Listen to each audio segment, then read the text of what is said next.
In the last 2 weeks, Braves have won 8 of their last 13 games in a way that we did not expect them to. Does this make them the new evil empire?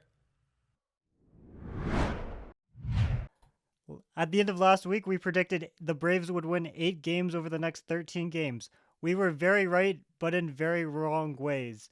The A's embarrassed the Braves. Michael Soroka made his debut, and then we were quickly saddened a week later, and we'll talk about that more. We're going to try to forget about the rest of the series, even though we won a game, and skip straight over to the Diamondback series, which made us feel like the Braves were about to slump. After a first game loss with Charlie Morton on the mound and only losing by 1, the Braves pulled out the last 2 thanks to an Eddie Rosario go-ahead grand slam in the 9th inning in Game 3, and then they went home to New York and had the weirdest, craziest sweep I have ever seen. It made the Mets do something they had never done in the history of the Mets, and that's hard to do. And then the Braves won 2 out of 3 against the Nationals, and we're going to talk about it today. So, how's it going, Cole? I'm feeling pretty good. I think you said it brilliantly when you talked about how we predicted they would win 8 games, but the manner in which they won those 8 games, totally unexpected. So we can start with our main topic. Obviously, last week's episode, we ended on a very optimistic note with Michael Soroka. We documented his long 2.5-year journey to get back on a major league mound. He made a season debut against the Oakland Athletics. I don't think he really pitched that poorly. We're going to get more into the deeper numbers behind what you see on the surface. But I think first things first is just to reason with that Athletics series, because that was a weird span of 3 games, might I say. I think. How'd you feel about it? For the listeners who are new, they need to go back and listen to the very end of that episode. And once they hear it, they'll know who is to blame for that series. Someone on this podcast, I'm not going to say which one of us it was. One of us was cautious about that series. But one of them said, we should sweep. There's no reason, there's no excuse for the Braves not to sweep. And not going to say which one of us that was, but the other one of us was watching those games and thinking, wow, that overconfidence really cursed us. And I thought we were about to get swept on Wednesday. Yeah, you'd have to be really silly to expect a sweep, especially considering some of the travel and scheduling bugs, defects around that series. So, yeah, again, one of us did expect a sweep. We're not going to say who. That person is looking very foolish right now. Again, you have to go back to the last episode to find that out. We're not revealing it here, just to protect the integrity sanity, and identity mental well-being of whoever made that bold claim. But I'm going to be a dumb fan here and mentally justify it. And if the Braves didn't do what they did after, gotta silence my phone. If the Braves didn't do what they did after that series, I'm not making this justification. But and I think we did point this out in the last podcast. The Braves played Sunday Night Baseball the Sunday before the Oakland series, and then had to fly overnight to Oakland, which, if you don't have a map available, is across the country. Maybe I would say the farthest city they could go to besides Seattle. They didn't get in until 5 o'clock local time. So look, we know they have their private jets. We know they have a bunch of, amenities, and they probably could sleep if they wanted to. But again, a plane ride's a plane ride. They don't get in till 5. It's traveling or stressed out. I'm assuming Brian Snitker didn't make the team go on the field around 1 or 2 local time like he probably normally would. Even then, the way I try to put it is imagine working a full week. It's your Thursday, and then you have to fly across the country and then be at the office within 6 hours. It's going to be hard to do your job after that. Even the best planes too, sleeping on a plane, if you're not a plane sleeper, and you can take countless flights and never be a plane sleeper. But that 7-8 hour flight that you're not sleeping on, and even if you do fall asleep, you get disturbed in your sleep, and then you have to readjust once you get to the Yeah, hotel. and even if you're like, you could be deep in REM, and then your plane lands, and they're like, "Hey, you gotta get up, gotta go check in your hotel." Even, and this is not a failure on the travel secretary or anything, just a dumb scheduling mistake. I don't know why they were playing Sunday Night Baseball, even though it was good vibes as we noted last week. Or I don't know why they didn't just play Tuesday, and then because obviously Arizona and Players Oakland are Union a has lot. negotiated a weird thing when it comes to travel schedules, where it's like if it's a road to a road game, there's always a day off. So I remember a couple of years Yeah, ago, the Braves played the Dodgers, and then they played the Padres, and there was a day off in between. Uh, yeah, but because home to it's road isn't. They don't because require a day off. it's funny on the day off. Like they had so much time, they went on like a team wide golfing expedition. So it's like you have this, basically you are, rubber to rubber, going across the country. And I mean, honestly, I think collectively as a team, they probably got a total of like 16 hours of sleep. So I'm not saying that we couldn't have won that game, but the offense did especially look very jaded, just very like they would rather like put their head on a pillow than put the bat head on the ball. And so you get that one game, just call it a loss, call it an automatic loss, and they have a 2-game series after that, and they split it. They still split it.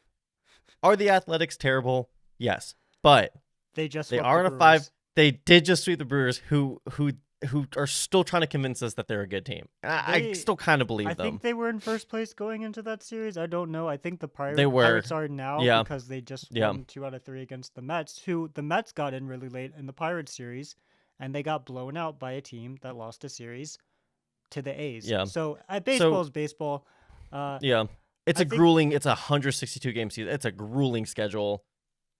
Yeah, we'll talk more about Michael Soroka, I think, in the Diamondbacks series, but this series was just forgettable. At the end of the season, when the Braves win the World Series, we're not even going to remember that they lost 2 out of 3 against an Oakland A's team. That's optimistic, but yeah. Something kind of funny too, and we can move on. I don't want to dwell on the Athletics series too much. I'm just going to leave this one note here. Game 2. This is the game that I still think we should have conceivably won.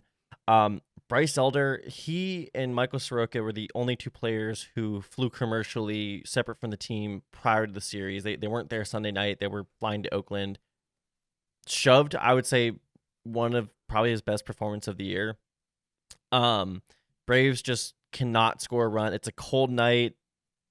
The Coliseum is not a friendly ballpark to any offense, especially an offense that doesn't really take walks and is more feast or famine when it comes to their approach.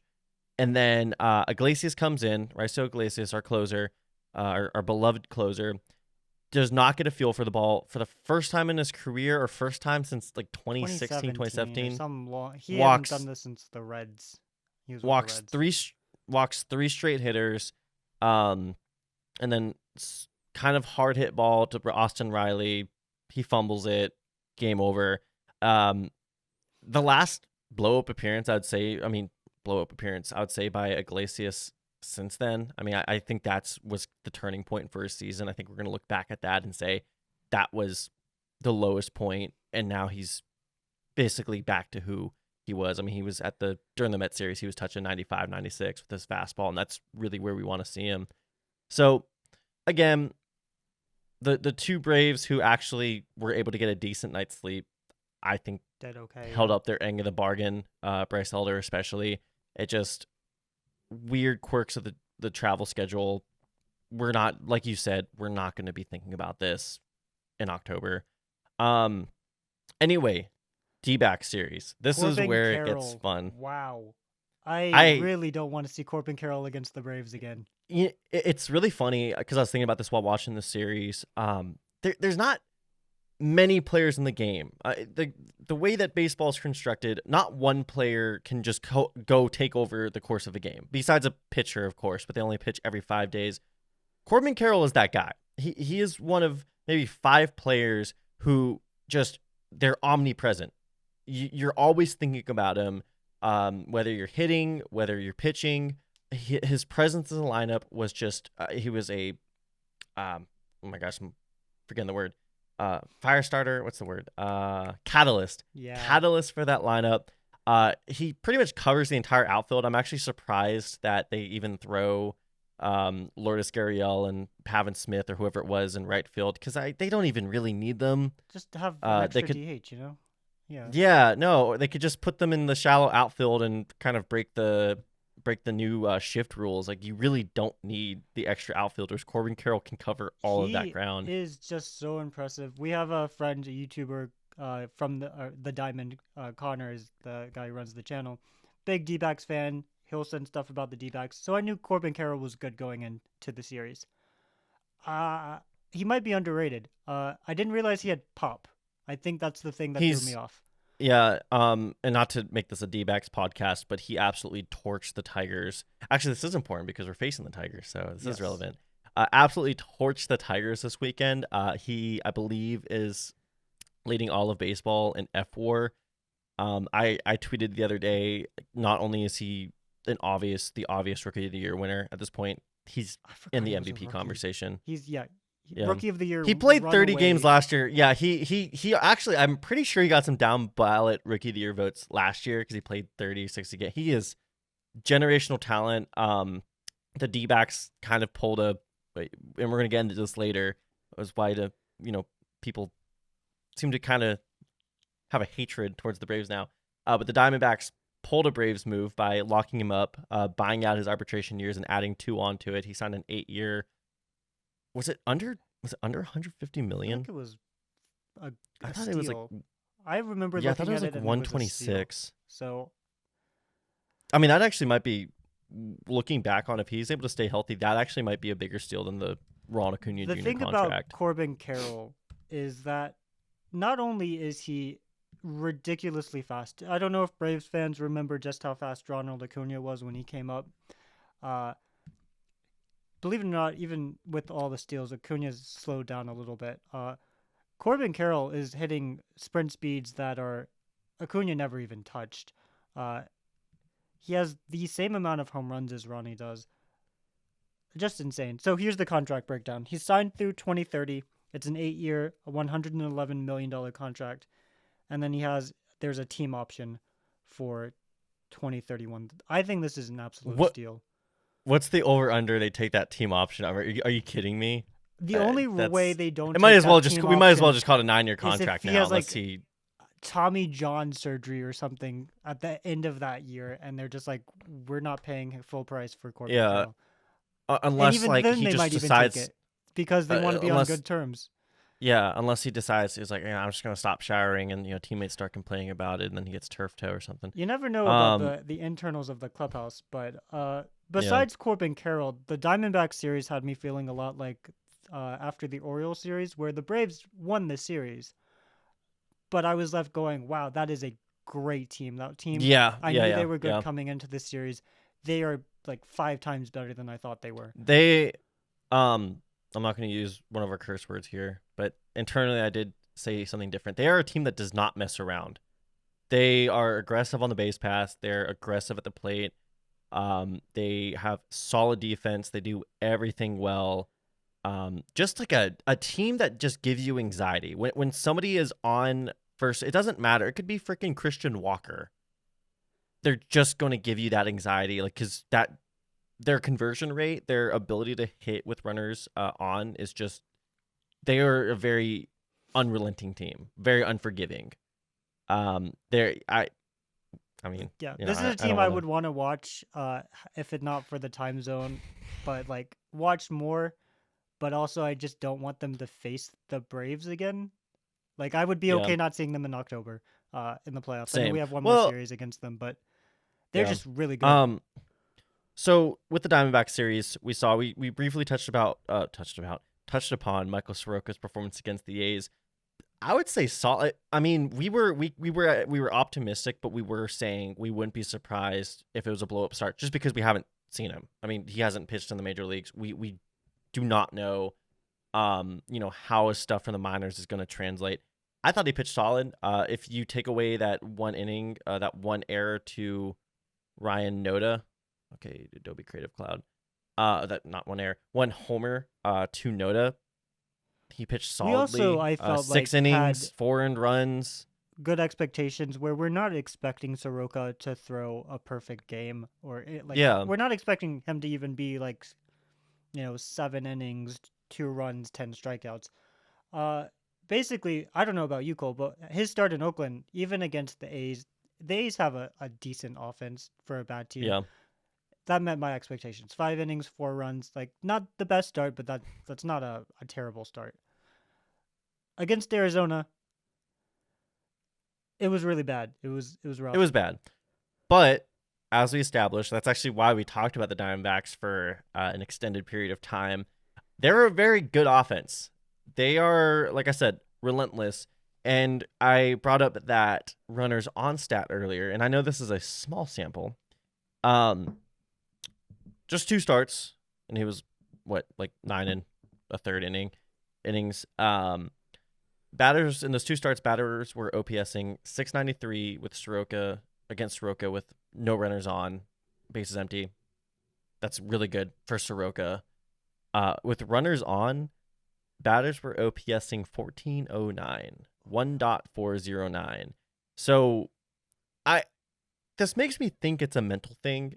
When you get into his velocity, I thought his velocity was actually, I was surprised with where it was at. I was expecting a significant dip, but it does make me think that there was a bit of a mental aspect with it, where when he felt like he had control of the game, he was pitching really well.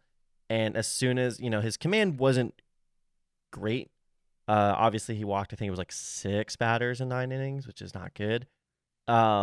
Once the game started slipping away from him, he wasn't mentally in it. It seemed like he was taking himself out of the game, and was just letting pitches go. So obviously we're talking about Soroka now. What do you think about them sending him down? I thought it was a bit premature. Blow-up starts happen all the time. It definitely was not an encouraging start. I think with Soroka, when he was up in 2018, 2019, 2020, he had a lot better command of all of his pitches. He's a sinker bowler. He was able to get his sinker down. I think I saw a heat map of his sinker in the game against Arizona, and it was just elevated sinkers, balls to tee off of. 2 starts was a bit of a mood killer. Even after that great win, he'll be back. I'm excited. I think with Soroka being sent down, had he been sent down for a player like a veteran free agent off the scrap heap for Derek Rodriguez or somebody or Madison to that tune, Bumgarner, I'd be pretty furious, to be honest. Because we expect him to be a back of the rotation kind of guy. That's a back of the rotation kind of start. Let's play it out a little more. And we'll talk about him when we cover the national series. But AJ Smith-Shawver has had one of the most ridiculous rises to the major leagues ever. I think that's fair to say, ever, of any player ever. And I'm really interested to see what he does. He's a starter. He has maybe better potential than Soroka going forward. So I'm going to trust the process, I guess, and be a Philadelphia 76ers fan and hope everything turns out. But yeah, I was pretty disappointed that they didn't give him more of an opportunity. But again, it was kind of rough, especially with runners on base. Yeah, I mean, I think for me right now, the battle is more between him and Schuster. We can get into that with the national series. I would have given him one more start. Especially he pitched 2 games on the road. Athletics, I thought that was a good place to bring him up. I did too. Sincerely. But Diamondbacks, like we said, they're a good offense. I don't know if like we said, they torched the Tigers this weekend in Comerica Park, which is not an easy place to hit, just like the Oakland Coliseum. We'll talk about it more with the National Series, since that's where he was supposed to pitch again, or where he was due up again. Trying to think if we got any more notes. Yeah, I mean, with just the Diamondback part series. About this Diamondback series is that Michael Soroka was sent down after the game. He pitched really poorly. It looked like the Braves were about to go 2-4 on this road trip. It was looking really bad for our 8-win prediction. The Braves come up to bat in the 9th inning, down by 1 run. They get runners in scoring position. They get 2 outs. It looks like the Braves are about to blow a bases, runners in scoring position, no out opportunity, lose the game, go back to Atlanta feeling really disappointed about a rough road trip. And I thought this was about to be the beginning of a slump. Eddie Rosario had other ideas. If you had told me on that Thursday that on Friday a Braves player was going to have a 2-home run game, I would have had 9 guesses before I got to Eddie Rosario. Even though the Braves lost, he put them in that game in Game 1. Game 3, didn't think it was going to happen. He hits a go-ahead grand slam with 2 outs. I think it's the first time that the Braves had done that, like that scenario, 2 outs, 9th inning down, grand slam in 15 years. I think Jeff Francoeur was the last person to do it. It was they Jeff asked Francoeur. Yeah. Do you remember who it was? And he's like, no. He did not and remember. Like, it's you. So leaving that series was crazy. I didn't expect the Braves to pull that off. Was about to be really depressed going into my Monday. Was enthusiastic afterwards. Did not set up the craziness for the Mets series. As crazy as the D-backs whole series was. And I think we'll get to that after the break. Deuces.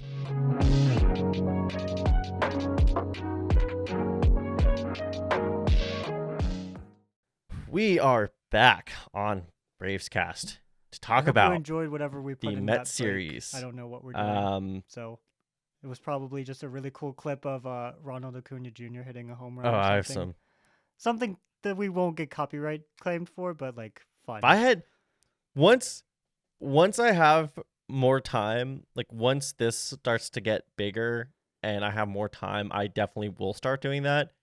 In the meantime, though, probably just gonna put the logo. So if you guys want a better break over some music, some non-copyrighted music, and tell your friends about this channel. I've heard people tell me that the only good thing I do is make decent montages. So if you want more of those, you've got to, especially surrounding the Braves, support this podcast. This Mets series was the craziest series I've ever seen. So I'm going to start by asking you, in Game 1, in the 5th inning, we're down 4-1. Bryce Elder has actually, wasn't for 2 swings, I would say would have been his best start of this season. He set a career high in strikeouts. But anyway, Game 1, 5th inning, we're down 4-1. If I asked you at that point in time, how many games do you think we're winning this series? Well, it depends on when you ask me during the Pete Alonso home run. What would you say? Because if you had asked me while he was rounding the bases, I would have said, 0, we're toast. We're getting swept by the Mets. We need to turn into the Braves Frank the Tank, even though I think there's already some guy trying to be that. He's failing really miserably. However, after Pete Alonso got back to the dugout... Oh, no. Have you seen that guy? Wait, are you talking about me? It's been shared on Braves Twitter. There's this guy who's like, he's young. He's like our age, but he's like doing these dumb. Oh, the if you're listening to this and you're that guy, just comment below. And I thought that was just like a parody. I didn't. Yeah, we're actually We're actually Yeah. going to make sure that this specific you need to podcast use the 7 degrees reaches of him, and he separation listens Braves to fans it. listening to this and share it and find a person who is most likely to know that guy. Yeah. Anyway, after Alonso got back to the dugout, after Alonso got back really to the good hair, by dugout the and way. started screaming, Okay, I'm done. "Throw it again, throw it again!" I knew right then. Please throw it again. I knew right then. Please. The Braves were definitely sweeping. No, I think if you had asked me when the Braves got down 4-1, who was winning the series, I'd say the Mets would win the series. I still would have predicted the Braves take one of those Scherzer, Verlander starts. But, Hall of Fame aces who are still really good as they near 40, you just don't bet against yet. Although maybe you should have, because I don't even know how to explain this series. So, full disclosure, I was at game you had 1. That terrible Bryce rain Elder delay, pitching. weren't you? He looked really good. I don't know how you guys stayed dry. Yeah, not that this is important, but we did experience a rain delay in which first ever where there was no rain. Not a speck of rain fell on the field, and we didn't play until 9:00 local time. I don't get it either. But game starts. You know what? The Braves made up for it. They made up for it. They go down 4-1. Bryce Elder allows 2 2-run homers to the meat of the Mets offense, to Pete Alonso and Francisco Lindor. Francisco Lindor's $300 million contract, yet his on base is like below 300, which, So we're down 4-1, and then I said, I'm like, there's no way Carlos Carrasco. I love Carlos Carrasco. There's no way he's holding us to 1 run. Especially at Truist, having had the off day beforehand. And, we ended up coming back. I think we won that one 7-4. Sean Murphy had a clutch 2 RBI double. Austin Riley had a huge game. Really, and that's the beautiful thing about the Braves offense is that, the guys who you were expecting to come up on a regular basis are coming up. Sean Murphy, I mean, we haven't really talked about Sean Murphy all that much. It's kind of because he's really settled into autopilot, which for him is like an 800 rolling OPS. Than you'd think. I'm going to take that from the hot start. I think he's 859. Yeah. Well, it's at least over. It's at least over 800. It's been the quietest. Yeah, which it gets it done. Yeah, because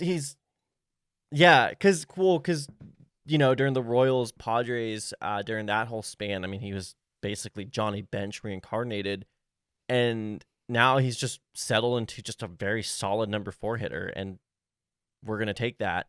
Austin Riley, he's been heating up. I didn't get his game span, but I mean, he raised his OPS. Last time we talked, his OPS started with a 7.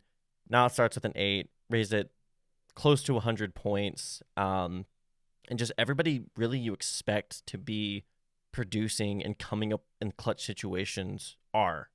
Not many people are not able to live up to the limelight. So we win game 1 very convincingly. We can talk about the controversy with Pete Alonso. I didn't think it was like a huge deal. I'm going to get so much crap for this. Maybe not actually since the injury, but I actually like Pete Alonso a lot. I think he's a total cornball. Like, I think he's kind of he's heel an adorable that we need. That and you can hate, but you're not gonna actually hate. Like, if you see Pete Alonso in the street, you're gonna be like, "Oh, Pete Alonso." Yeah. Yeah, he's the type of guy, he kind of acts like he's always being watched. Even I was watching him do his warm-ups, and the way he ran, it was just, so overly serious. And meanwhile, he's, a very not built like a runner, but he was trying to run like he was built like a runner. Like, he was kind of doing the movie, he wasn't clutching his fist. He was, doing kind of that thing.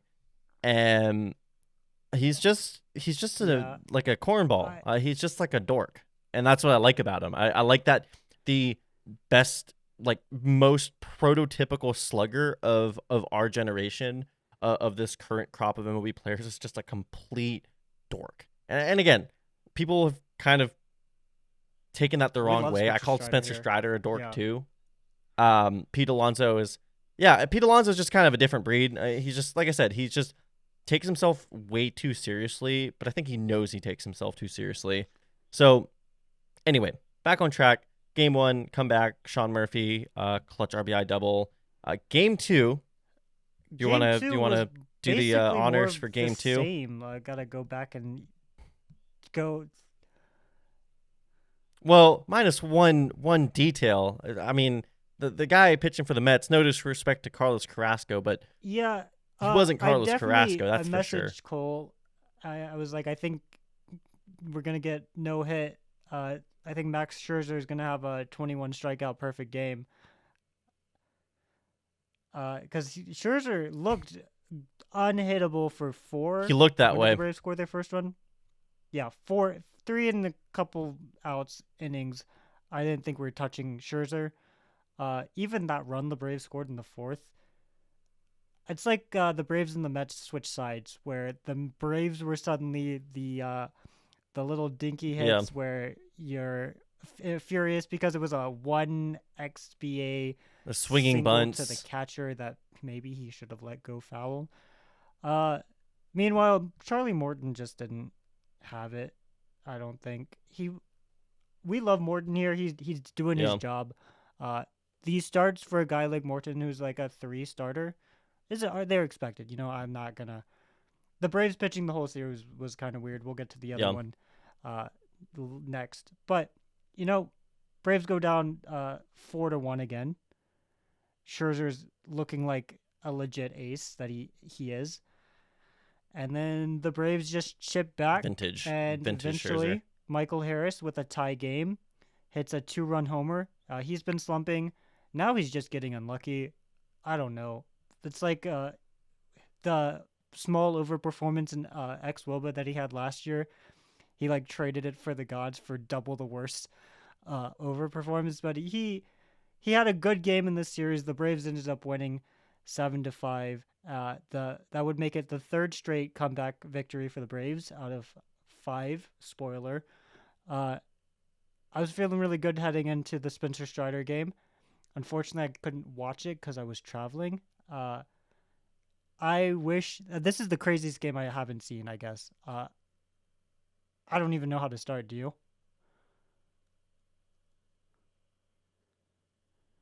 Well, unfortunately, neither of us were able to watch the game. We were both traveling for different reasons and also experiencing car trouble, weirdly enough. One of us was experiencing much worse car issues than the other. Mine was just having to go to an AutoZone and be told that my ABS is just malfunctioning. The other broke down the side of the highway. So it was a weird night. It was a weird, you know what? Things just like left was right, right was left. This is nothing made sense, Chipper, and we were never the same again. Tom and John Smoltz friend core broadcast that I thought would go terribly because one of them doesn't have broadcasting experience. One of them is the world's biggest crank. One of them is just kind of there, and I love Frenchie. I think Frenchie's a great broadcaster. I'm so happy he's on the team, but he's a color guy, a color analyst. Yeah. They were fantastic from what I've heard. Yeah. I've laughed out loud on a few of their home run calls. Yeah. It's it's one of those things. It's like a team. I'm trying to think of like Pirates, a team example this year. Like the Pittsburgh Pirates, actually, where it's like you can't really explain why it works. What I got from it, but it just does. Absolutely perfect. Right now. I actually hope they do it again. Which I'd never thought I'd want to say that for John Smoltz. Yeah, right. The only inning I was able to watch it was I believe top of the 5th. It was like Spencer Strider's last inning, and they got Greg Maddux on the phone. And I actually never knew this, that in Chipper Jones's first major league start, Greg Maddux was pitching, and Chipper ran him over on an infield fly that neither of them caught. I think it was like Fred McGriff who ended up catching the ball, and Chipper literally just barrels over Greg Maddux. I've My never favorite seen bit that from that highlight night before. that I I saw on Twitter didn't know was that they had happened, and pulled I'm up glad Tom it did. Glavine only career homer, and they did the expected stats on it, and it wasn't going to go out And it in would any have, park but Cincinnati. Um. Anyway, this yeah, this game was billed as a yeah, pitcher's that duel is hilarious. for about Hmm 10 minutes. It looked like it was going to be that way. Spencer Strider had a scoreless first. The Braves got First 3 inning, yeah. runs on Verlander in the bottom of the first. My head is cruise control. I was listening in the car on the way to North Carolina. I was thinking it was going to be easy. Suddenly, it's 5-3 Mets, 6-3 Mets, 6-5 Mets. This was, I don't know. I have a bit of conspiracy theory as we're going. Both Strider and Verlander are still. Verlander's still an excellent pitcher, even though he's been pitching in the league longer than high school juniors. Strider is Yeah. still a legit ace. They had terrible games. Verlander only pitched 3 innings.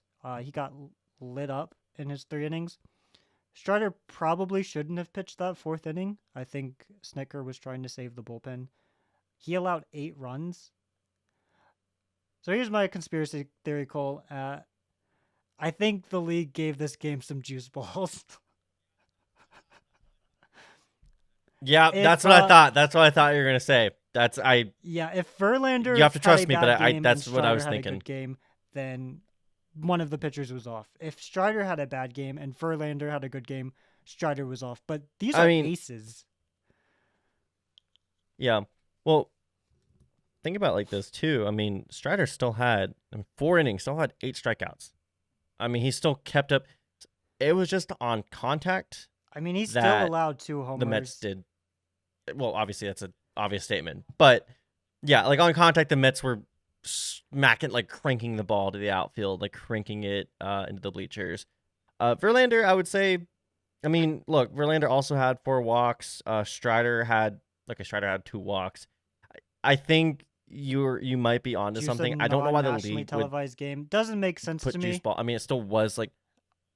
Yeah, that's what I was gonna say. Like, it was still a local broadcast, even if it was billed as like the chipper game. What about it would maybe they accidentally gave the teams some juice balls, but I mean, 8 home runs in a night.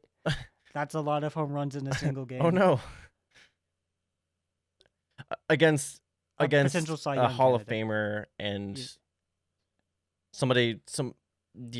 who I mean, he set a record possible that didn't Hall exist, of Fame career last season ahead of him. So unless Verlander's like completely toast, I really don't think he is. I think he's still an excellent pitcher.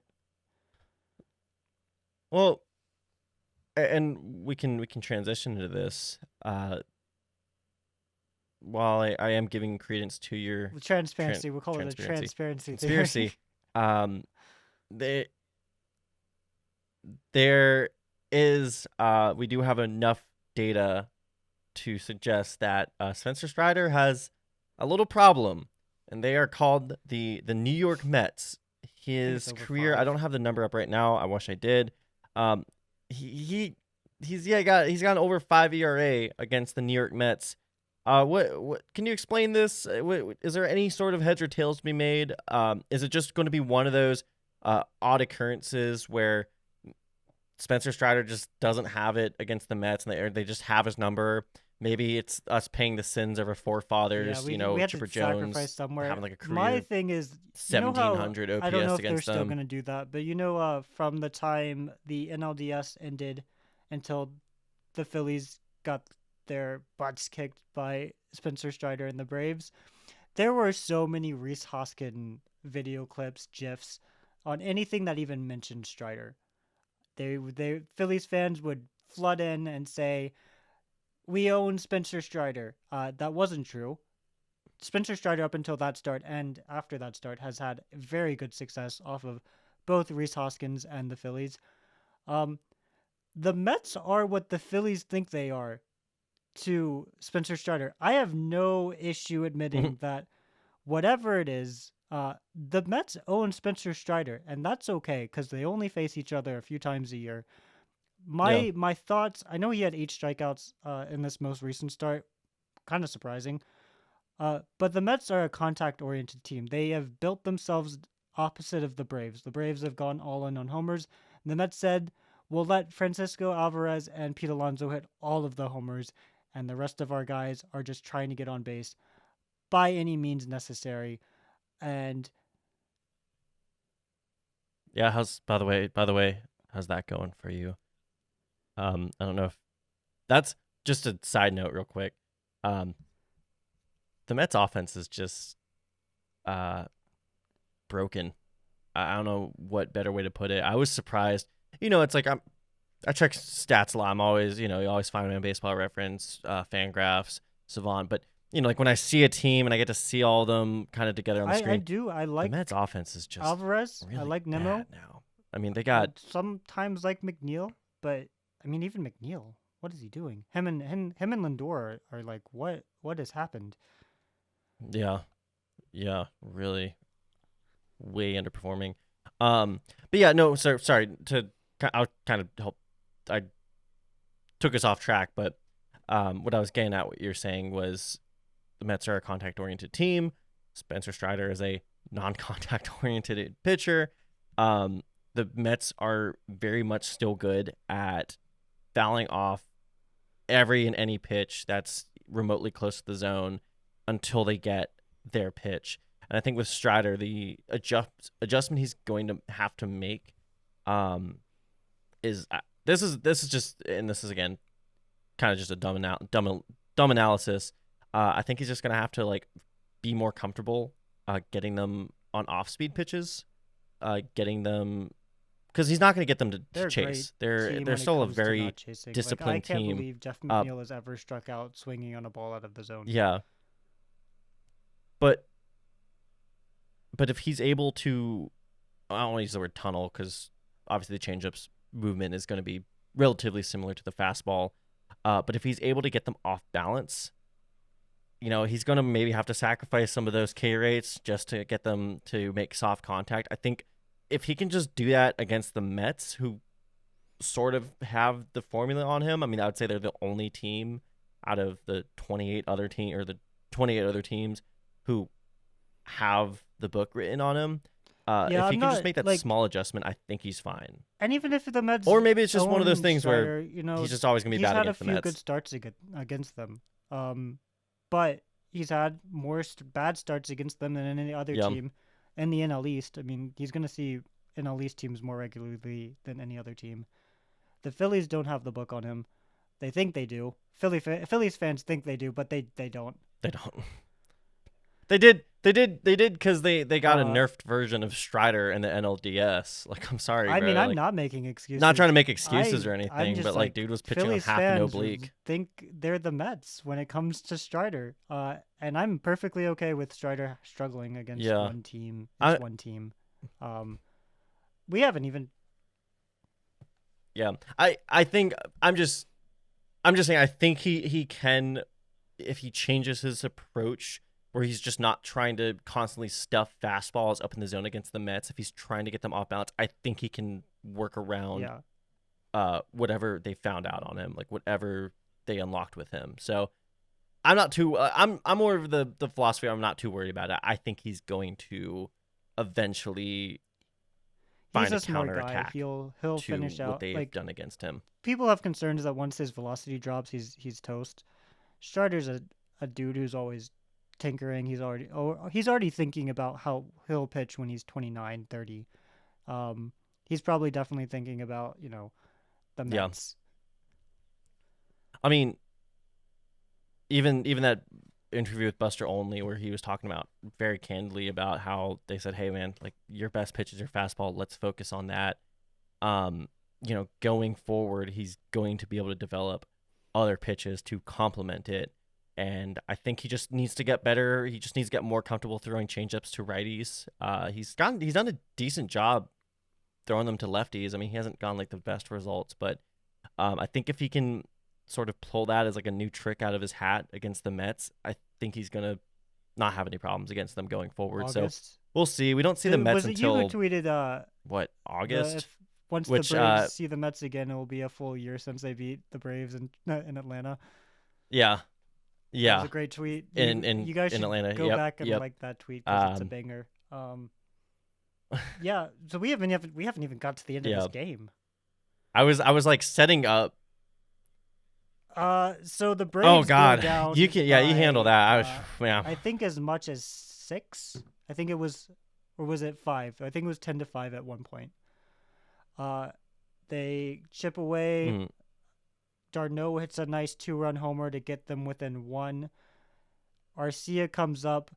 The Braves had I went back and watched this part. The Ozuna should have walked, but then Arcia should have struck out. And if you're a Braves fan, you're taking that trade all day long. I'd much rather have a homer over a strikeout. Yeah. Arcia ties the game on a home run at 10-10, sends it into the 10th. Iglesias was out of there. He just did not want to pitch any longer, and he made sure that the Mets went down in short order. I remember I was stranded on the side of the road, keeping up, panicking, hoping that I wasn't about to get hit by a semi and die. But I was making sure Iglesias got out of that inning. And it was so fast I didn't even know what happened. The Braves come up, they got the ghost runner, they get a walk, 2 outs come. Ozzy Albies the only guy who doesn't have a hit. I did not know he could hit the ball that hard left-handed. He 110.6 off the bat.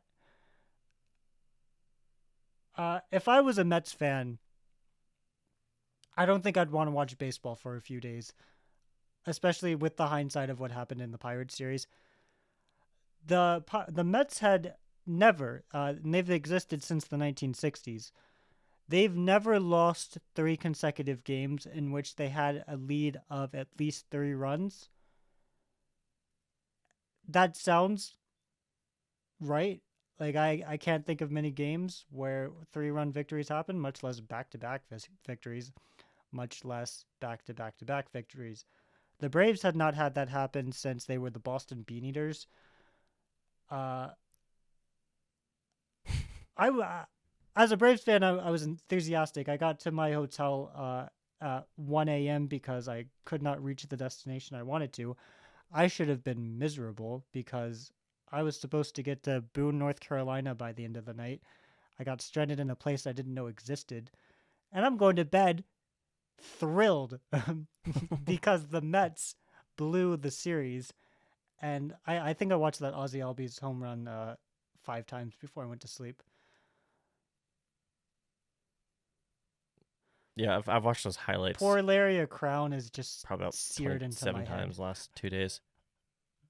It's such a great. I actually did, in fact, have a Crown Royal that was just, this weekend in honor of Larry, honor of the big man. That's one of those series. The Braves pretty much in 3 games made the Mets look very deeply into the mirror. I don't think it's very hard. I mean, it's a 162 game season. It's very hard in one series to completely, I would say, change how a team's fan base looks on the season to that date. But I mean, you think about it. Going to that series, I think the Mets were... They went into the series down 5.5 games down. 5.5 games. I mean, they still were in striking distance. I think they were playing better baseball. I forgot when the Guardian series happened. I mean, that seemed like a turning point for them. This series turned all of the fans into Frank the Tank. After that, it's very rare for a series to completely just change a team's outlook. I don't. Obviously, I don't. It's over. Yeah. I literally. It was actually really funny. Just I would have random people. I don't even think I'm a Braves fan on Twitter. Just going like, "There's nothing left to live for." Just very depressing stuff. I had a friend who I hung out with at the game on Tuesday, and this is the game on Tuesday. We're not even. Don't even know what's going to happen the next 2 days. after that game ends, he just tells me I'm going to unalive myself, and I have not heard from him since. I hope he's okay. He's okay, by the way. I have heard from him. He's okay. He's fine. I think. I just realized I don't know if I could to clip that moment. really live with that I think that's the cliffhanger. first time I've thought during this podcast we need to clip that moment. I don't We're believe keeping you it. anymore. He's fine. I will literally. He's fine. He's fine. I can show you a text he sent me yesterday. We were talking about drum gear. Anyway, it's very rare for a team to, because it wasn't that just that we swept them. I know we're harping on this now. It's not that we just swept them. It's that we pretty much just overmatched them. I mean, we basically showed them, hey, we have more depth than you. We have better star power. We have a better bullpen. We have a much better offense. I mean, just every aspect of the Braves shine in some way or another, besides the starting pitching. The Mets lost, one or two of those games, and they were just down the whole game. It sucked, but I don't think there's anything more demoralizing than going into the fifth inning and having a 3+ run lead and thinking we're gonna win this game, and then you lose it like 1.5 hours later. There's just something extra demoralizing about the way the Mets lost. I still believe the Mets are a good team. I think they've underperformed. I think by September they'll be in a playoff contending spot. I do think it's funny, and I don't know if this is a reverse jinx or a jinx or anything, but I find it hilarious that even as bad as things are for the Mets right now, they are still not as far down in the standings in terms of games back than the Braves were last season.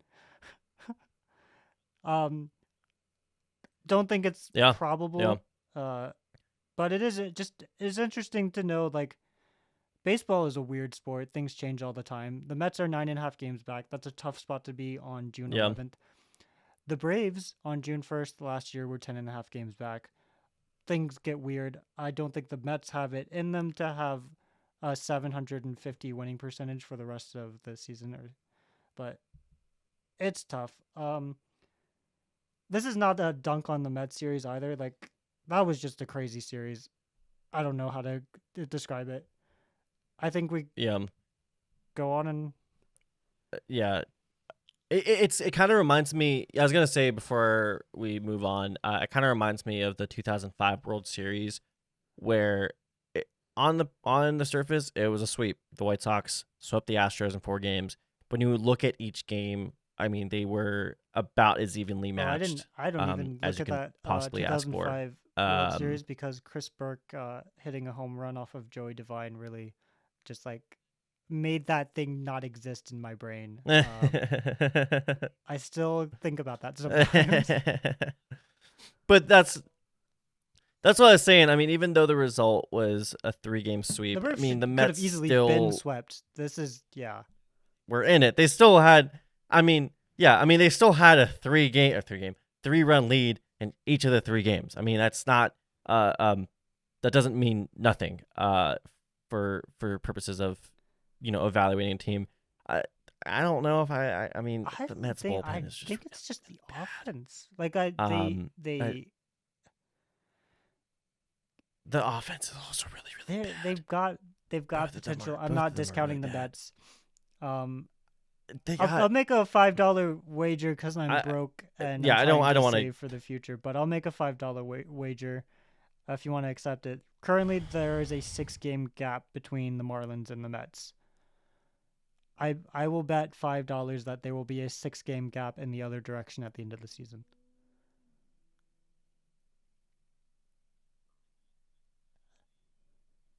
I'll take that. I'm actually believing in the Marlins. I mean, Alcantara's more than I was 2 weeks ago. They're winning a bunch of 1-run games. Yeah, that's what I'm saying though. They are outperforming. I mean, their run differential is I think the worst in the NL East. I think it might be worse than the Nationals. I love me some Jorge Soler. Don't quote me on that. If he can carry that team to the postseason, all the better to him. I love Soler. Oh, Yuri Perez is ridiculous. Yuri I still need to watch him Perez. pitch, but he's 20 years old. Yeah. Braxton Garrett, when he's like in it, I mean, he can pull out the occasional like 6 2 earned run start. I'm just believing in the Mets the same way that I believed in the Mariners We're much back in farther 2021. into that season, though. You know, if they ended up, if they're like in 4th place in the NL East, I won't be surprised by the end of the year. But I don't think they're catching but I don't the think they're Braves. catching the After Braves. last That's year, not for even the Braves, I'm on the willing to radar. believe that anything is possible, and I don't want to be the next Sal. Yeah. But yeah. No, and that's the thing too. I mean, if people are taking this out of context, we are not saying that the division is over. We are not saying that, the Mets are a non-threat. I don't right now as it stands, they're not a good team.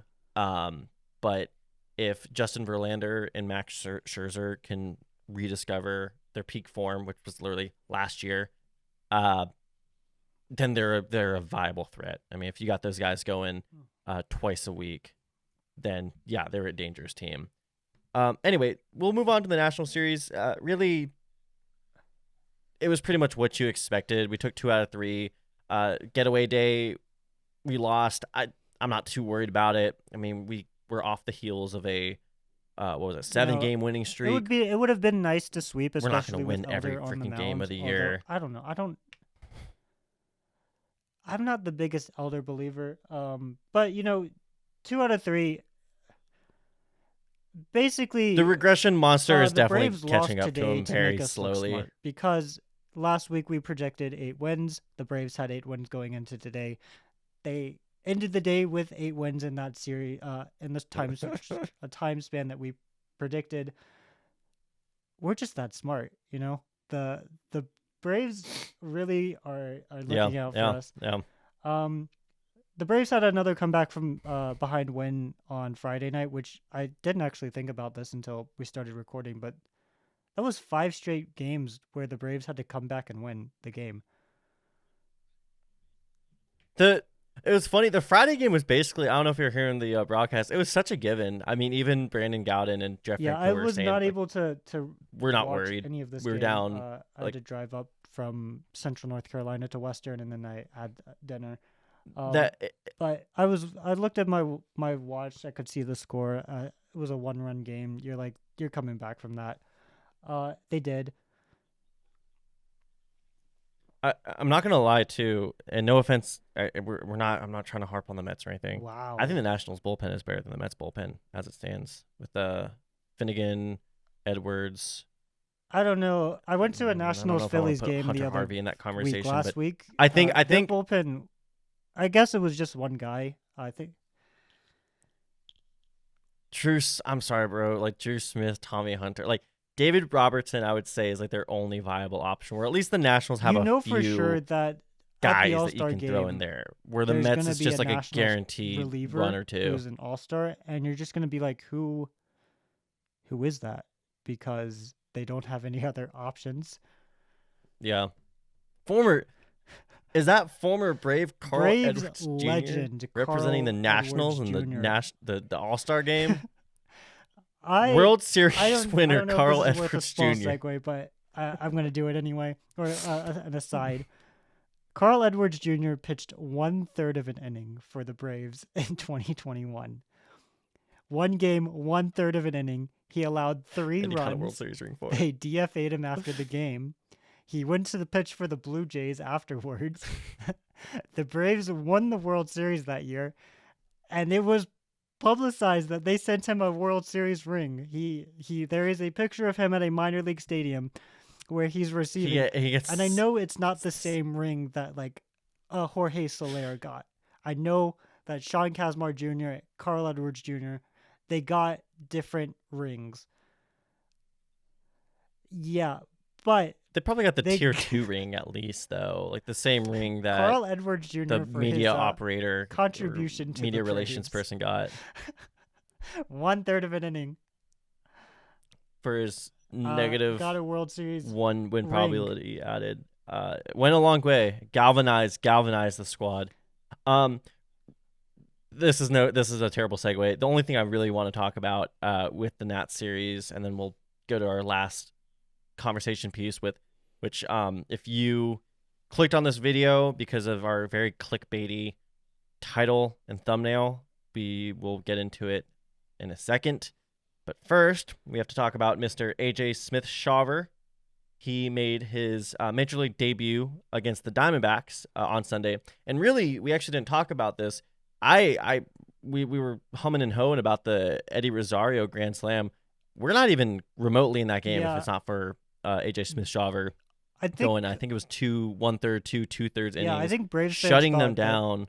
Snicker was waiting for like a low leverage opportunity to get Smith-Shawver into a game because he had been on the roster for 5 days at that point.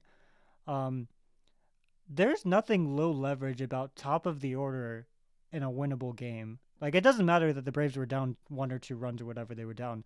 Yeah. He faced the top of the order, 1 through 6, shut them down. Or did he face 1 through 7? I don't know how many batters he faced. I think he faced 8. He shut down 1 through 7, the very, very good Diamondbacks offense. I think that did contribute to the Soroka demotion, where Smith-Shawver shut down a very good offense. Yeah. And so. But so because he's a total giga chad, the Braves were like, you know what? Hey, guess what? You're gonna be our 5th starter. You're gonna face the Nationals on Friday. He pitched, what was it, 5 1/3, 5 and 1 earned run. He pitched a good. Hey, you know what? He pitched better than the 2 guys who came after him. A little background on AJ Smith-Shawver, because I'm still wrapping my head around it. Just how insane his rise is. He's 20 years old. He is 6 years younger than both of us. He can't drink yet. He's not. He can't pour himself a crown the same way our friend Larry can. Okay. He started pitching full-time in 2020 when he was if you do the math here, when he was a senior in high school. Before that, he was a third baseman, and I guess they just saw that he was throwing rockets from third base to first base. He was a quarterback too, so it's not like he can throw stuff really well. It wasn't a secret to anybody. So only pitched 3 years. Was drafted in the 7th round, 2021. I want to do a whole segment. Is this going to be the last Dana Brown scouting success story? I don't even think we have time for that. Yeah. We can talk about that later. Only 110 innings of professional ball. I mean, this is less than a full season for a starter, and he was coming up as a starter. This year in the minor leagues, he pitched. Where did he start this year? Was he in? So he started off in Rome. Okay, high A, and then he pitched his way up to Gwinnett, Mississippi, and then I think he pitched. So he only pitched 7 games in the minor leagues this year.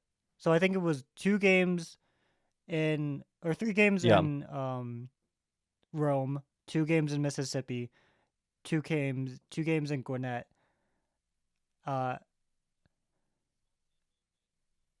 Yep. In small sample, but he pitched to the tune of a 1.09 ERA. We in the business would call these video game stats. So they decided to call him up. I honestly thought he was just going to be a bullpen piece for the foreseeable future, but they pretty much decided to put him on the Spencer Strider fast track. Emphasis on the word fast. Smith-Shawver did. Strider was a pitcher the whole time. Yeah, Smith-Shawver just learned how to pitch. Like, yeah. COVID. But yeah, again, this is a guy who has been pitching. He's been focusing on pitching for just the last 3 years. I mean, just imagine how recent that feels. I know we talked about how long it felt when we were discussing Soroka last time, but think about relatively, like, in your career, like, he's been pitching less time than it takes to get a degree if you're doing 12, 15 hours a week. He was drafted in 2021. He only pitched 1 year in high school. Since he learned how to pitch after Soroka got injured. So from the time that Soroka got injured until he made his the Smith-Shawver when Soroka got injured, decision to be a pitcher. Like, I'm gonna play quarterback in high school, and I like playing or in college, and I like playing third base. Months after Soroka had surgery, his high school team went, "Hey, we like your arm. Maybe you should pitch for us. We always could use a new pitcher." So, as long as that has felt, I think Soroka was already close to his second surgery, or there was already some surgery issues by the time Smith-Shawver started pitching. Oh my God. Yeah. Kind of insane stuff. And he also went 5 2/3 innings, 1 earned run against the Major League offense. Granted, it's the Nationals, but he did better than Schuster. He did better than Elder. It's still a Major League offense at the end of the day. He still had to face Joey Meneses like 3 times. Actually, Meneses might not have been in the lineup, but it doesn't matter. He had to face Lane Thomas. That's no small feat. Anyway,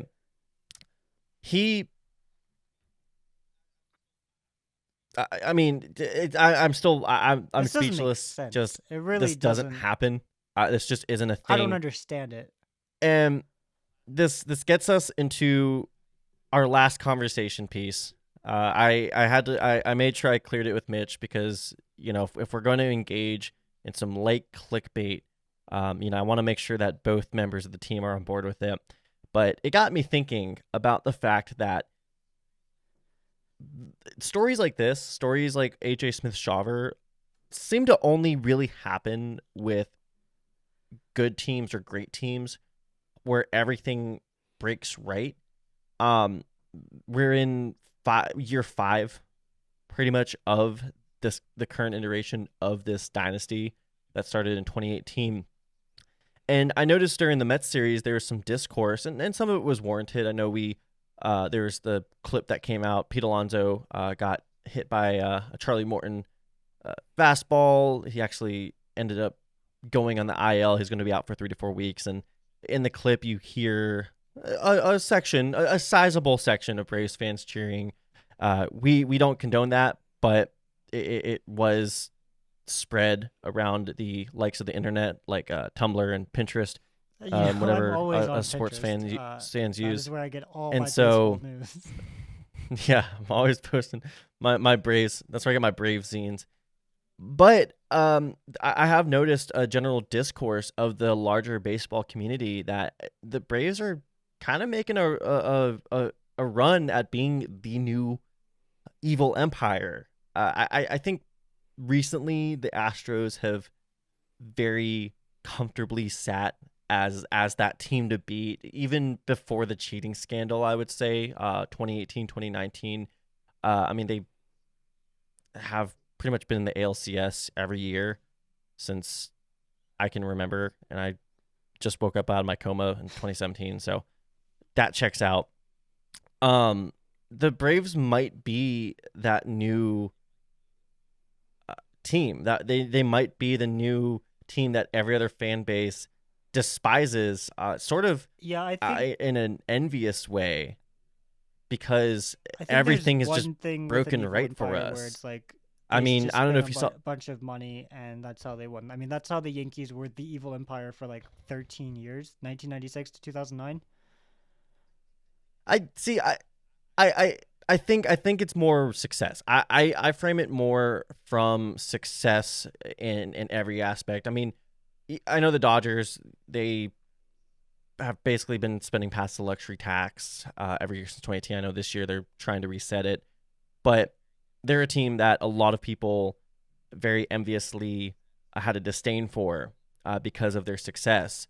And not all of it was because of their ability to open their pocketbooks. They can do that, and they have, but they've also exceeded when it comes to player development identifying market inefficiencies, picking up players like Max Muncy, Justin Turner, and it's getting to a point where I feel, and it feels weird because you sat through the, well, really, I mean, even, and this might sound kind of stupid and silly, but even the early 2000s, yeah, we were going to those division title runs, whatever, 19 straight, but we were just floundering in the NLDS. And then you have the post Chipper, post Turner era, where pretty much either we're losing 90 games or again just getting destroyed by the Cardinals either in the regular season or in the wild card game. But now we're at a point where we have a World Series win in the last 3 years. We're pretty much our contention window is open. I would say at least for the next 6 years. I would say I think a good general rule of thumb is Acuna, the length of Acuna's contract, if not the length of Olsen's or Riley's. The best thing, the thing about this too is Anthopoulos has made this team without having depth when he entered into the organization. A lot of teams are now calling up prospects like Ellie De La Cruz on the Reds, who, if you haven't watched, wow, watch that when the Braves play the Reds. They're just calling up prospects now. They'll be calling up prospects in the next year or two, international free agent signees that they've signed when the Braves couldn't sign those prospects. Anthopoulos had, 1 year where he had a high draft pick that, he was able to get high draft picks. But unlike other teams, he wasn't able to build a farm system that had prospects, from both pools that the other teams did. Now, in the last year, even though the Braves are drafting lower because they're really good, they're now starting to fill the farm system from both sides, both the draft and international signees. The Braves farm system right now is considered weak, although one thing is that they just don't let them be prospects long enough to be ranked. Yeah. Was it AJ Smith Schauber ever technically he in Baseball Prospectus top 100? I think it's Baseball America. Did he have enough time to? Baseball Prospectus, but one of the prospect rankings just updated, and he went from unranked to top 50. He will not have enough time to be in another prospect ranking. But Anthopoulos has basically built a team with half of the farm system as a normal team, and then you just have these wild hits like Michael Harris II. He's struggling right now. He'll get out of it. We firmly believe. We talked about it last week. Who everybody wanted to draft as a pitcher. And Anthopoulos went, I want to draft this guy as a hitter. Dana Brown really did. But he gets called up a year before he's supposed to. He wins Rookie of the Year. The Braves see this kid from Clemson who's pitched 9 innings, basically. I think he pitched 15 innings in his last season at Clemson. His only other year at Clemson, he wasn't a good pitcher. But the Braves draft him in the 4th round of a draft that was truncated. A year later, he's pitching in the major leagues.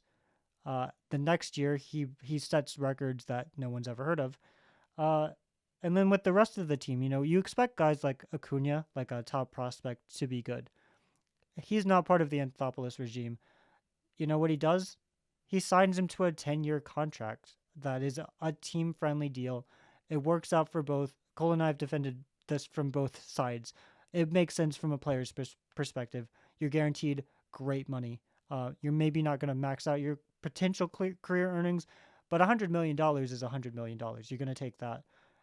And Acuna's never complained. Then you have Riley becoming really good, acquiring Sean Murphy and him being excellent. Orlando Arcia is 3rd on the Braves on a very good team in F4. He was basically seen as a failed prospect 2 years ago. So, I mean, think about Arcia too. Besides the Nationals, let's not talk about the Nationals. He's the cheapest shortstop in the NL East. Francisco Lindor. Among good contending teams. No. But Among good contending teams, maybe. I haven't thought that far into it, but I mean, you think about just you limit the scope to the NL East. He's cheaper than Trey Turner. He's cheaper than Francisco Lindor. He's cheaper than Who is their Gene shortstop? Segura. I don't even know who they're having play shortstop for the Marlins. No. It's not Miggy John Rojas Birdie. anymore. He's on the Dodgers. They have so many middle infielders. I just assume they just rotate them like every day. Like Gene Segura plays second, then Luis shortstop, Arias then up there third, just so he's then like second, then artificially shortstop, then inflating third. his WAR because some people don't think that hitting 400 and having a 460 on Yeah, base right. percentage is good. Yeah. Yeah. Because he makes but weak contact. his XPA is super high too. Like it's but he makes contact. a lot of weak contact, yeah.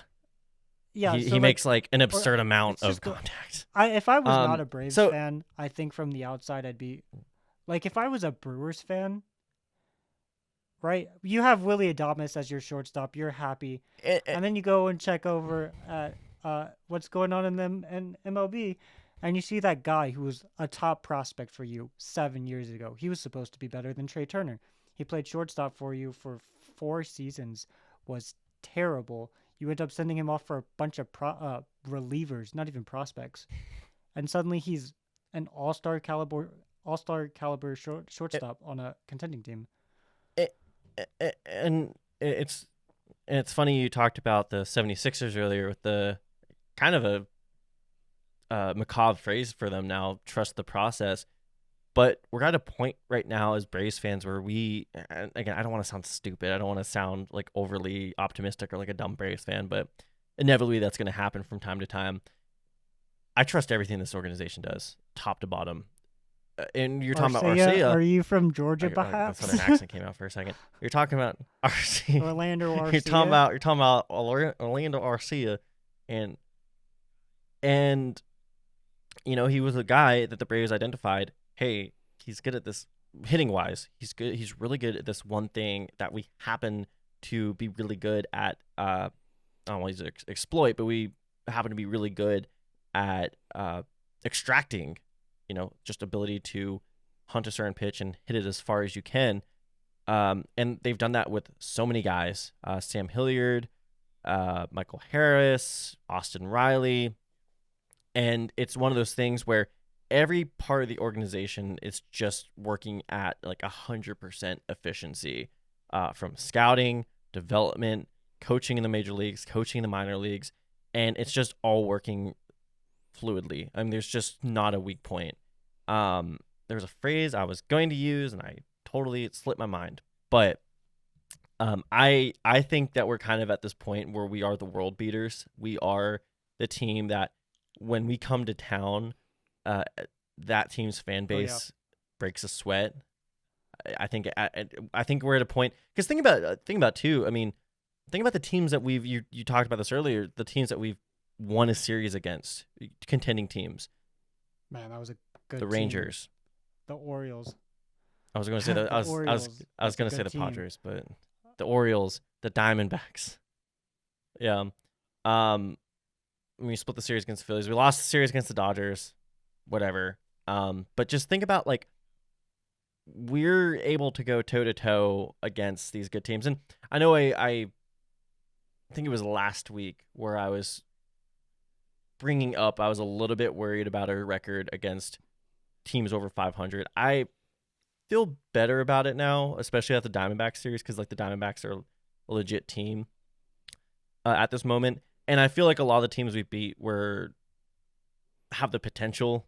We won the series against the Padres, even the Reds. I mean, I know they're a completely different team now, and they're going to be a different team when we face them right before next episode. But, sweeping them, we're just a team that has just done a lot of damage. And I do think that us and the Rays are the two teams where no matter who we're playing, we have a chance to win that series, if not sweep them. So just to close this out, I think there are aspects of Anthopoulos being, a Darth Vader type where he's just Jedi mind tricking teams into giving us certain players, into players signing certain contracts. Yeah. But I mean, like, even the Arcia contract, which is super team friendly, the way Arcia is playing now, you've guaranteed a guy 3 extra years of playing time. $7 million or whatever it was for a guy who thought, maybe I'm at the end of my major league career 2 years ago. So that's life-changing money. Yeah. But there's just like the Braves don't sign free agents. I think when it comes to the evil empire, it's poaching great players. Like, Max Scherzer on the Mets still doesn't look right to me. I watched highlights from him pitching against the Nationals at Nationals Park. Justin Verlander It's bizarre. on the Mets is like so. Yeah, I'm not used to these. It looks like a Photoshop. The Braves don't have like it looks like a deep fake for them. There's not that star player who's like a known star that the Braves poach. But I think that's. I think, but again, for me, I think in the modern times, in the year 2023, when I think of the evil empire, I just think of success. Even the Astros, I mean, trying to think of major free agent signings that they had, they really were a homegrown team. They sort of set the blueprint for all of it. And I kind of think that the Braves are setting the blueprint going forward with, it's kind of, I remember, God, I hated this so much, but Chick-fil-A used to have a saying on their wrappers that they said, the chicken sandwich. We didn't invent chicken, just the chicken sandwich. Yeah, I forgot about that. Yeah. I really hope that gets taken out of context. Where it's like we weren't the first team to discover that you can lock up a young player long term, but we were the first team that found success doing it with basically the entire roster. To a point where it became kind of a joke fans called it. For people. Yeah. Yeah, the screen. I mean, I remember seeing it. They've changed them. I think it was actually a really good design. I was big of a fan, but like that. Yeah, you wake up in the morning, you see that, you're like, which one did we sign Christmas. This time? And you're just like, Spencer Strider, rush of 6 years, nice. Yeah, rush of good serotonin. Contract. This Sean team. Murphy. It's weird. It's weird. They're just a smart team now, and I don't think they used to be. And it's crazy to me that like they've retained these older coaches, who you would generally look at and be like they are into old school baseball. But my biggest defense of Brian Snitker is that he is not the same guy he was when he took over the team. This man. Yeah, he's evolved. He has definitely evolved. There was that Sports Illustrated cover where it was him, and it was like the anti-analytics manager. Yeah, and that's he learned how to use platoons this year or last year. He has a good front office that trusts him. They feed him the information, and Snitker has been willing to change his approach. I mean, we used to bat Ender Inciarte second. Brian Snitker used to pencil Ronald Acuna Jr., Ender Inciarte, some guy who wore number 5. And now I can't imagine him ever putting like Eddie Rosario second. Like that's just not going to happen. You might have some issues with who he puts third and who he puts fourth, but like he's much better now. And again, just because there's so much to talk about this team too, I think we often times sort of dismiss. I talked about this in my Dusty Baker video. We've dismissed the role of a manager, but you're doing more things than just making in-game decisions. Even if that's been taken away for, I would say, 90% of the managers in the league, you still have to, create this cohesive clubhouse. And something we didn't even talk about was Marcelo Zuna got benched on Sunday.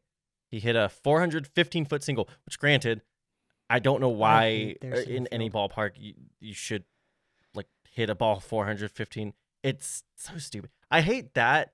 It's gonna sound really bad, and I'm gonna anger a lot of people. I hate the Angels right field.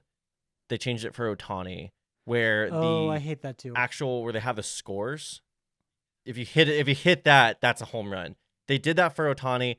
I think it's mostly because it ruined Friday night's game. The Castillo Ohtani battle. Mickey Moniak hit a 2-run Yabo, and it just barely hit over the scoreboard and was a home run when it should have just been a 1-run double. But whatever. That and the Diamondbacks, it's stupid. I remember seeing some guy He was a left-handed hitter for the Braves. He played first base for us for a little bit, but I remember he hit that top wall a couple times. Yeah. It just resulted in a double when it should have Maybe he been was a from long home that run. place too. So, I think he but grew up a fan. back to the point. We're thinking of, I don't know. Just, God, I wish I could remember who he was. Yeah. He was like, he had really, like, his teeth were weird looking, but then they got really I straight. wish I could remember who that whatever. was. But we'll I think a few years ago, we will Google him Snicker had benched, later. a certain player, he might have accidentally threw that player under the bus. But this year, he pulled the player, didn't throw the player under the bus. The player came back, and this player is not without controversy. Yeah, that was cool. Ozuna, that was cool. He is slowly making his way Yeah. on the redemption track. I think the other day when Harris had a big game, he said that Ozuna had talked to him and been like, I was here just a few weeks ago. Like, you're the best center fielder in the league. You just gotta believe. And we can talk all day about Ozuna. But there is something about Ozuna that like the players like, and Snicker handled it well. Ozuna, to his credit, said yes, I should have been running. Yeah, I take full accountability, and that was it. I almost forgot about that. Yeah, but the point is with this, it's like there's a sense of clubhouse cohesion that Brian Snicker has brought, where he's able to get all these players, all these different backgrounds, and they all seem to get along. Obviously, you're gonna have the, if you speak the same language as some of your teammates, you're gonna get along more with the ones you speak the same language as. But it seems like they're all like a family. I mean, I see Arcia hyping up, even if it's just like a bloop single. Like he's like top step of that dugout. No one interacted with it. I was a little disappointed, but Austin Riley hits a home run, and Orlando Arcia is trying to get him to dance in the dugout, and you can see Austin Riley go, "Oh, I can't do that." Yeah, but it's still, they're all basically, they have this goal. I think the Braves right now know that they're the best team in the National League, if not, well, if it wasn't for a team called the Tampa Bay Rays, real quick, best team in the major leagues. But man, that Rays series is going to be so what's next fun. And make our bold predictions.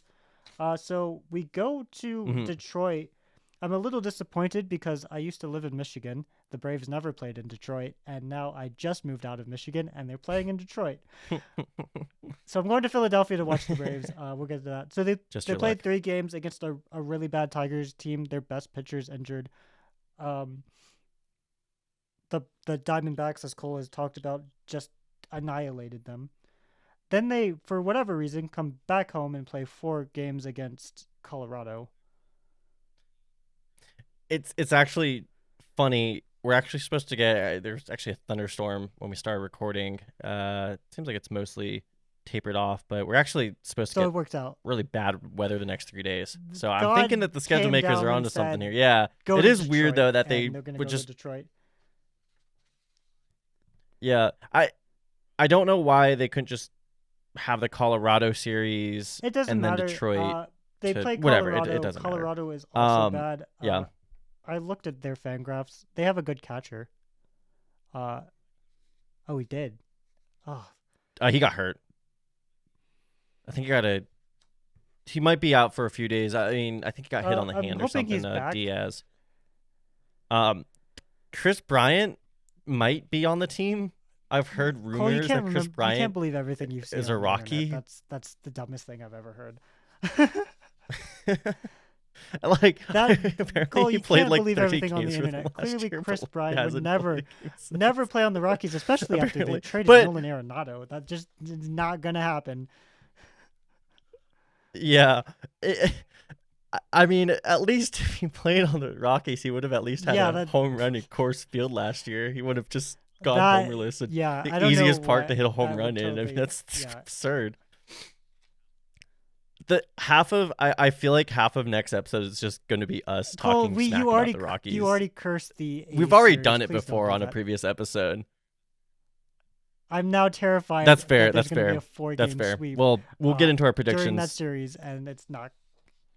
Well, because It better be. of some fluky travel schedule stuff. They played too, 3 so against Philadelphia. I definitely curse at the this team. moment still under 500. They're not a bad team. They've got some. I think Trey Turner's figured it out. I'm scared. Oh, we got to break. He's going to be Trey Turner series, against the Braves no matter what. It's just not going to be the same. I'm going to go to one of those games. I think I'm seeing Smith Shawver, so I'm excited about that. And then we. That's cool. As long as you don't see Schuster. Hey, I haven't said anything bad about Schuster on the podcast. I don't think. That's fair. That's fair. But I have plenty of evidence suggesting the fact that the last thing you want to do is see Jared Schuster pitch. Which he's a good guy. He's doing his job. He's a good I'm kid. Happy he's but I know I know what you play mean. Major League Baseball. He is. That is the dream. Then the Braves play 3 more against Cincinnati, and I cannot wait for that series. I did not care about the Reds. Series. The Reds were not on my radar at all until literally a week ago. They called up this prospect. His name's Elly De La Cruz. He might just be, and I'm a Braves fan, right? I'm a huge Braves fan. I think Elly De La Cruz might be the most exciting player in baseball. He's a switch hitter. He might change my mind on switch hitting. He hits the ball harder than anyone in baseball. He runs faster than anyone in baseball. He's 6'5", by the way. He 32.7. Was that on his single to Paul today? Goldschmidt, or was that something else? Yeah, he had a single to Paul so. Goldschmidt. Goldschmidt didn't dive or anything. He fielded the ball regularly, but maybe he was a little farther off at first than he wanted to be. De La Cruz beat that. In his second game, I think he had a play he had a like line a human being drive should be able to beat out. Maybe this was his first game. He had a line drive to right center field. It's a double for maybe everyone but Corbin Carroll. He turned this into a triple. He's an infielder. He's 6'5". He can play shortstop, second base, shortstop, third base. I might end that series feeling the way I did about Corbin Carroll after this series, where you're just like, wow, that player is really good. I cannot wait to not see them play the Braves again. He finds a way to just be a part of every big moment, even though it shouldn't happen. The way this game is constructed, one player shouldn't somehow be in the middle of all the action, yet he's going to find a way. Yeah, I'm, the Tiger series, I'll probably just watch it passively. I'm not really territory, too excited to watch, especially in Detroit. In Western North Carolina, I do not have my mom's internet or TV provider. I gotta give you mine. I gotta give you my mom's TV provider. I still. That's how I've been watching Braves games the last 5 years. Games I'll be able to watch the whole thing. I think with the, what is this? Is this 13 games over the next 2 weeks? I'm gonna make another 8-win prediction. I think we hit on 8 wins. It was a safe choice. Didn't look like a safe choice for a hot second. I think 8 wins is the magic number. I don't want to predict which series we lose, which series we know we might sweep. But we're facing 2 bad teams and 2 mediocre teams. Losing is inevitable unless they go on a 13-game win streak, and then I will buy Cole another piece of Braves gear to put in the background. But yeah, 8 wins is safe. I'm going to go 8 wins.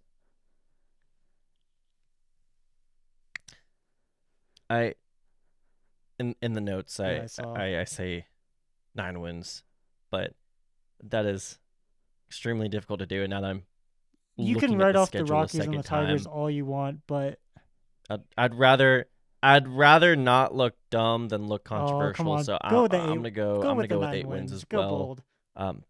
But I am going to and if this totally backfires, the only reason I'm doing this is because we did end up getting 8 wins last time around. So if this backfires this time, I'm not going to do this for a while. I am going to try to predict series by series. I think we take 2 out of 3 against Detroit. I think we take 3 out of Ooh. 4 against Colorado. I think we lose the series to the Phillies, and I think Okay. we take 2 out of 3 Yeah, against the I Reds. That add up to 8 2 plus wins. 3 is 5 plus 1 2, is 5, 6, 7, 8. Yep. Mm-hmm. Yeah, I think that's fair. 6. Yep. So that's I think the Phillies. They looked formidable. Yeah, the Phillies aren't in the bad. 4 games we saw them. I in want them to Atlanta. be bad so badly, I don't but they're not. know how they're going to line up. I think if we face Aaron Nola, Aaron Nola's not going to They're the give team. up 5 runs. I feel like in to my us head, again. the Mets and the Phillies are actually reversed. Like, I think the Phillies are bad, and I think the Mets are good. And in reality, it's probably swapped. I'm more worried about the Phillies than the Mets. I like what I see from the Phillies at this point in the season. Especially with Bryce Harper. I really like Bryce Harper this year. He's not hitting for like any power, but his contact. If you told me 10 years ago that I'd be a Bryce Harper as good fan, as it's ever been. No way. And here I am. I love Bryce Harper. If he told you 10 years ago he'd be on the Phillies and he'd be a Philadelphia Philly, really tough and you'd still be a Bryce Harper fan. Yeah, loving baseball. And he's also way too way too likable. A one-team fan. Like, I only like the Braves are my one and only team. I will watch other teams. Like the Mariners. I like the Mariners, but I like watching certain players on the Angels. But like, Braves are my only team. So it's really hard because I have a hard time hating players. Like, I should hate Bryce Harper, but I love the dude. Yeah, I should hate Pete Alonso, but I think he's just the funniest, most it's just a adorable time being a player baseball fan on the planet. If you've made it this far, we're about an hour and a half in. We're gonna go, but if you've made it this far, please comment why you think Jesse Chavez is an all-star, and we'll like your comment and we'll reply. I really wish we could vote relievers. I think that would be really fun if there was like some special. Yeah, I'm writing an article about this, but yeah, if you made it this far, you're gonna comment down below why Jesse Chavez is an all-star. This is not is he an all-star. It is you're gonna comment why. It's why he's an all-star.